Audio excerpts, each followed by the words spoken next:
السلام علیکم ورحمۃ اللہ وبرکاتہ۔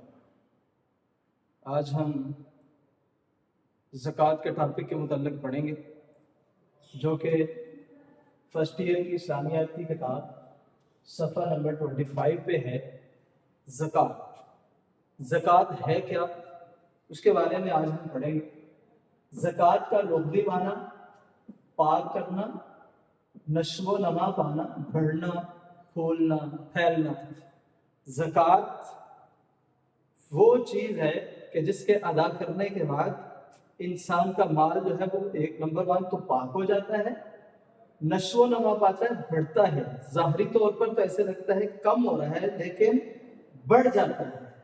اصطلاحی معنی کیا ہے اس کا؟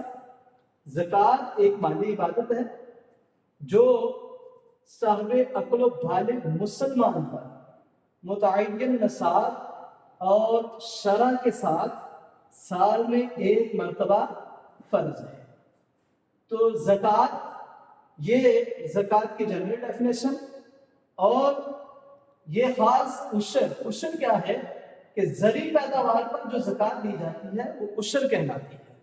یہ اس کے لیے سال کا ہونا ضروری نہیں، بلکہ جب بھی فصل کی پیداوار آئے گی اس پر جو بھی وہ زکوٰۃ نکالی جائے گی وہ عشر کہلاتی ہے۔ زکوٰۃ کی فرضیت کب ہوئی؟ 1 رمضان مبارک 2 ہجری کو فرض کی گئی زکوٰۃ، اور اس کے تفصیلی احکام فتح مکہ کے بعد 9 ہجری کو نافذ ہوئے۔ یعنی جب اللہ تعالیٰ نے مسلمانوں کو طاقت عطا فرما دی، ایک سٹیٹ مسلمانوں کے ہاتھ آ گئی، تو پھر اللہ تعالیٰ نے اس کے تفصیلی احکامات نازل فرما دیے۔ اللہ تعالیٰ قرآن کریم میں فرماتے ہیں خُذْ مِنْ أَمْوَالِهِمْ صَدَقَةً تُطَهِّرُهُمْ وَتُزَكِّيهِمْ بِهَا، کہ اے نبی صلی اللہ علیہ وسلم ان کے مالوں سے زکوٰۃ وصول کرو اور ان کو پاک صاف کرو۔ یعنی زکوٰۃ ادا کرنے سے قرآن کریم کے مطابق مال جو ہے وہ پاک ہو جاتا ہے۔ نصاب کیا چیز ہے، اس کے بارے میں جاننا ضروری ہے کہ اس سے مراد مال کی وہ خاص مقدار ہے جس پر سال گزرنے کے بعد زکوٰۃ فرض ہو جاتی ہے، وہ نصاب ہے۔ مال کی یہ وہ خاص مقدار ہے جو انسان کی بنیادی ضروریات سے زائد ہے، یعنی انسان کی جو سواری ہے وہ بھی اس سے مستثنیٰ ہے، انسان کے رہنے کی جو رہائش ہے وہ بھی اس سے مستثنیٰ ہے، اس پر زکوٰۃ نہیں ہوگی۔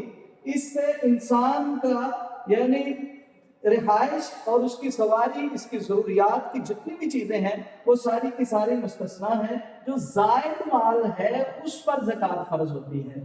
تو نصاب کے بارے میں ہم سرسری سا پڑھ لیتے ہیں کہ نصاب کیا ہے، باقی اس کی جو تفصیلی گفتگو اس کے اوپر ہم اگلے لیکچر میں کریں گے کہ نصاب کیا ہے۔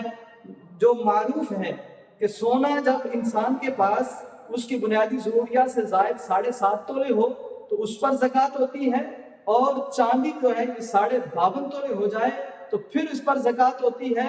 اور جو انسان کا مال تجارت ہے وہ یا تو سونے کی قیمت کے برابر ہو جائے یا پھر چاندی کی قیمت کے برابر ہو جائے۔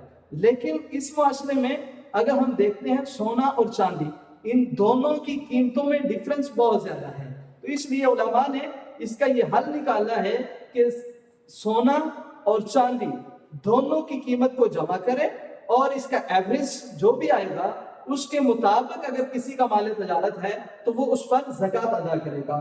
زکوٰۃ کے بارے میں، زکوٰۃ کی جو نصاب ہے اور اس کی جو شرح ہے، اس کے تفصیلی احکام ہم اگلی ویڈیو میں انشاءاللہ پڑھیں گے۔ تب تک کے لیے ہمیں اجازت دیجیے۔ اگر آپ ہمارے چینل پر نئے ہیں تو ہمارے چینل کو سبسکرائب ضرور کیجیے۔ اللہ حافظ۔ السلام علیکم ورحمۃ اللہ وبرکاتہ۔